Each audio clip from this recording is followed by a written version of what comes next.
اگر تو دروازے سے نکلی اعلیٰ حضرت امام اہل سنت مجدد دین و ملت میرے اعلیٰ حضرت سے کسی نے پوچھا تھا کہ حضرت جی بی بی نعت پڑھ سکتی ہے؟ فتاوی رضویہ کی 14ویں جلد، بی بی میلاد پڑھ سکتی ہے؟ میلاد اعلیٰ حضرت نے فرمایا اگر بی بی میلاد پڑھ رہی ہو، نعت پڑھ رہی ہو اور اس کی آواز غیر محرم کے کانوں تک جا رہی ہو، فرمایا اسے ثواب نہیں ہوگا، اسے حرام کام کرنے کا گناہ دیا جائے گا۔ بی بی کو منع ہے، وہ نعت کی آواز بھی عورت کا ہی نہیں پڑتا، دین میں تو عورت کی آواز کا بھی پڑتا ہے۔ دین میں تو عورت کی حضرت سیدہ زینب، حضرت فاطمہ کی وہ لخت جگر جو میدان کربلا میں امام حسین برابر کی شریک رہی سیدنا امام حسین کے ساتھ۔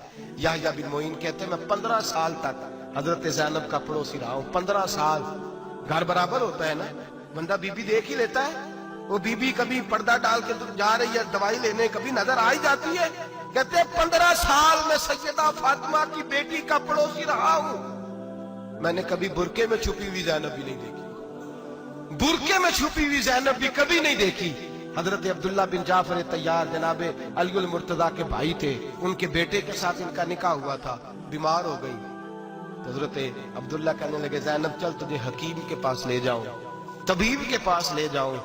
تو حضرت زینب کہنے لگی آپ جائیے میرا حال بتا کے دوائی لے آئیے۔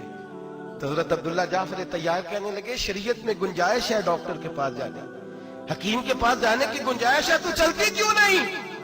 تو حضرت زینب کہنے لگی شریعت میں گنجائش تو ہے پر عبداللہ میری مجبوری یہ ہے کہ میں فاطمہ کی بیٹی ہوں۔ شریعت میں گنجائش تو ہے پر میری مجبوری یہ ہے کہ میں حسین کی بہن ہوں۔ شریعت میں گنجائش ہے پر میں حسن کی بہن ہوں۔ شریعت میں بڑی گنجائش ہے پر لوگ مجھے محمد عربی کی نواسی کہتے ہیں۔ گنجائش تو ہے پر میں نہیں نہ نکل سکتی، اس لیے کہ جتنا کوئی اپنے آپ کو دین کے قریب جانتا ہے اتنا اس کے پیروں میں شریعت کی زنجیریں زیادہ ہوتی ہیں۔ تو جناب سیدنا عبداللہ کہنے لگے اگر تو پردہ کر گئی، اگر تو چلی گئی، فرمانے لگے یہ تو اللہ کی مشیت ہے، تو دوائی لا دے تاکہ میں کھا لوں، اور اگر میں چلی گئی تو میں اپنی ماں سے جا کے کہوں گی کہ اماں ساری تکلیفیں میں نے چھاتی پہ برداشت کی ہیں پر میں نے تیرے پردے پر آنچ نہیں آنے دی۔ میرے بھائی یہ اسوہ نور ہے، یہ اسوہ حسنہ ہے، یہ ہمیں سکھایا جا رہا ہے۔ میرے حبیب کریم کی بیویوں کا یہ حال تھا، بیویوں کا اپنے گھر کے آنگن میں حضرت عائشہ صدیقہ، حضرت سودا جناب حفصہ اپنے سین میں جب بیٹھتی تھی نا تو دیوار کی طرف منہ کر کے بیٹھتی تھی، دیوار کے ساتھ لگ کے دیوار کی طرف۔ بیبیاں اپنے گھر کے اندر بھی دیوار کی جانب منہ کر کے بیٹھتی تھی۔ لوگ پوچھتی، بیبیاں پوچھتی کہ اپنے گھر میں بھی دیوار کو منہ کرنے کا مطلب؟ کہتی ہو سکتا ہے کچھ چھت پہ چڑھے اچانک نظر پڑے تو ہم چاہتی ہیں پھر بھی ہمارا چہرہ نظر نہ آئے اسے، پھر بھی ہمارا چہرہ نظر، ہم اپنے گھر کے اندر بھی پابند رہتی ہیں کہ ہمارے چہرے نظر نہ آئے۔ خدا را بڑے پیسے زندگی میں لٹائے ہیں، 1000 1500 برقعے پہ بھی خرچ کرو، وہ گھر لے جاؤ، وہ اماں کو بھی دو، بہن کو بھی دو، بیوی کو بھی دو، اس کو کوئی پہن لے، اس لیے کہ جب تو حضرت فاطمہ کے طریقے کا پردہ کرے گی تو تیرے آنگن میں سیدہ زینب کی طرح کی بیٹیاں پیدا ہوں گی، وہ اس سنت پہ چلنے والی بیٹیاں تیرے آنگن میں آئیں گی۔ خدا را میرے بھائی آج یہ نیت کرو، یہ ارادہ کرو اور اپنے گھروں کو پردے کا پابند بناؤ۔ اگر ایک بیٹی پردہ دار ہو گئی تو کئی خاندان پردہ دار ہو جائیں گے، اگر ایک بیٹی پردہ دار ہو گئی تو کئی گھرانے سنوریں گے، کئی جگہ پہ نور پھیلے گا۔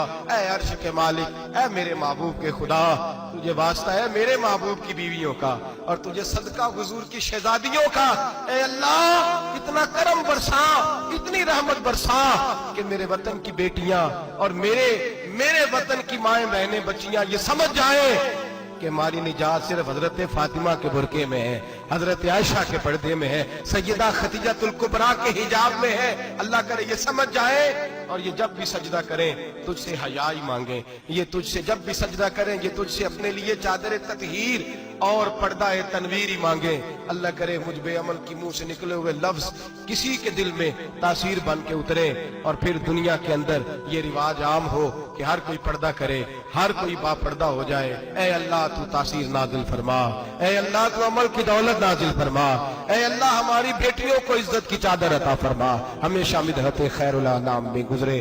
دعا ہے یہ عمر درود و سلام میں گزرے۔ آخر دعا